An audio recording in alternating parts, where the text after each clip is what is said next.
Hi, hello, నమస్తే మిత్రమా. బాధ్యత తీసుకోవడం అంటే ఎలాంటి సమస్యలు రాకుండా చూసుకోవడమే. 1 కిలో బరువు భుజాల మీద వేసుకొని 1 టన్ను బరువు మోస్తున్నట్లు బిల్డప్ ఇవ్వకూడదు. ఆరిపోయిన మంటల్లో పెట్రోలు పోసినట్లు ఆరాటపడిపోకూడదు. మనసు ప్రశాంతంగా లేనప్పుడు కంటికి కునుకు పడదు. ఆడపిల్ల అర్ధరాత్రి వరకు ఇంటికి రాకపోతే ఇంటిలో ఉన్న తల్లిదండ్రులకు నిద్ర ఎలా పుడుతుంది మిత్రమా? పిల్లలు స్నేహితులను కలవడం తప్పులేదు, కానీ కలిసిన తర్వాత ఇంటికి ఆలస్యంగా రావడం మాత్రం తప్పే. మూవీకి వెళ్ళాం, ఐస్ క్రీమ్ తినడానికి వెళ్ళాం, టైం చూసుకోలేదు, ఇవన్నీ కరెక్ట్ కాదు. ఇంటికి లేటుగా రావడం అన్నదే తప్పు. క్షేమం చెబుతున్నా క్లాస్ తీసుకుంటున్నావని అనడం, అక్కడే అసలు తప్పు మొదలవుతుంది. ఆడపిల్ల అలంకరణ పద్ధతిగా ఉండాలి, అడుగులు హద్దుల్లో ఉండాలి. అప్పుడే ఆడపిల్ల అందంగా ఉంటుంది. ఆడపిల్లలా నడుచుకోవాలి. అప్పుడే పద్ధతులు, హద్దులు అన్నీ తెలిసి వస్తాయి. తల్లిదండ్రులకు నమ్మకం లేక కాదు, మన చుట్టూ ఉన్న సొసైటీ మీద ఉన్న అనుమానం. మనం ఎంత మంచిగా ఉన్నా మన చుట్టూ ఉన్న సొసైటీ ఏదో ఒక బురద చల్లడానికే ప్రయత్నిస్తుంది. మనం ఎంత జాగ్రత్తగా ఉన్నా జనాలు ఏదో ఒక హాని తలపెట్టడానికి సిద్ధంగా ఉంటారు. ఏమీ జరగలేదని అనుకునే దానికన్నా ఏదో ఒకటి జరగకముందే కాస్త జాగ్రత్త పడాలి.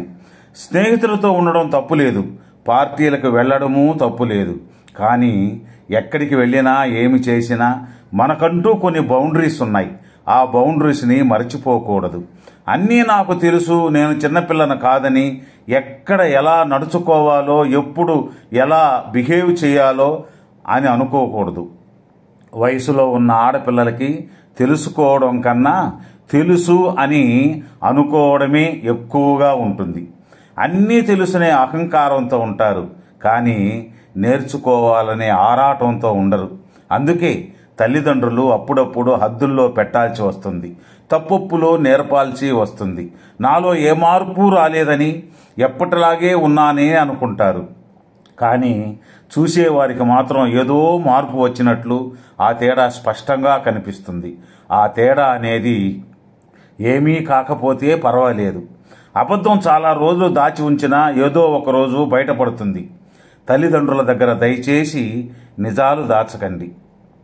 ఎవరి ద్వారానో వారు తెలుసుకోకముందే వారికి నిజం చెప్తే నలుగురికి తెలియకుండా జాగ్రత్త పడతారు. అది తెలుసుకోవాలి వయసులో ఉన్న ప్రతి ఆడపిల్లలు, ముఖ్యంగా చదువుకునే ఆడపిల్లలు, ఉద్యోగం ఎలగబెట్టే ఆడపిల్లలు. ఏ రహస్యాన్ని జన్మనిచ్చిన వారి దగ్గర దాచి వారికి సమాజంలో తలవంపులు లేకుండా, వారిని అవమానం భరించలేక ఆత్మహత్యలు పాలు చేయకుండా ఆపండి ప్లీజ్. విన్నారుగా? ఒక లైక్ చేసి షేర్ చేసి ఈ వీడియోని హైప్ చేయండి. మరలా రేపు కలుద్దాం. ధన్యవాదాలు. జై హింద్.